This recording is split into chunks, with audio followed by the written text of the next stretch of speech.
அனைவருக்கும் வணக்கம். நல்லா இருக்குல்ல?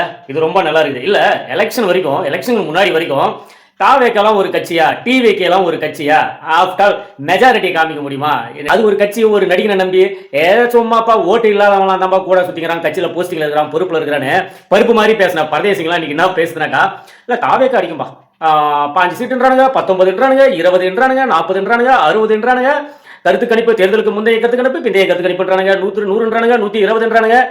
டேய், உங்க கருத்து கணிப்புலாம் அப்புறம். நான் ஒரு கருத்து கணிப்பு சொல்றேன், நல்லா கேட்டுக்கோ.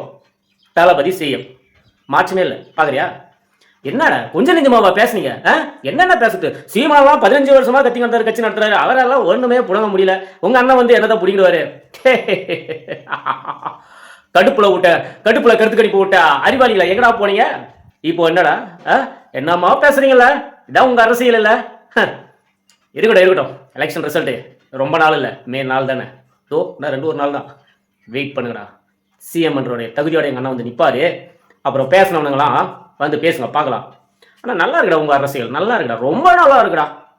கேவலமானவங்களா.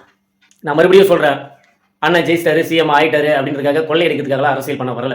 அவர் மக்களுக்காக தான் அரசியல் பண்ண வர்றாரு. நீங்க வேணா பாருங்க, அவர் ஆட்சியில் உட்கார்ந்து அடுத்த செகண்ட்ல இருந்து மக்களை நோக்கி தான் அவருடைய பயணமா இருக்கும். மக்களுடைய தேவைகளை நோக்கி தான், மக்களுடைய குறைகளை நோக்கி தான், அதை நிவர்த்தி செய்யும் விதமாக தான் அவருடைய ஆட்சியே இருக்கும். இதுல எந்தவித மாற்றமும் இல்லை, மாற்று கருத்தும் அல்ல.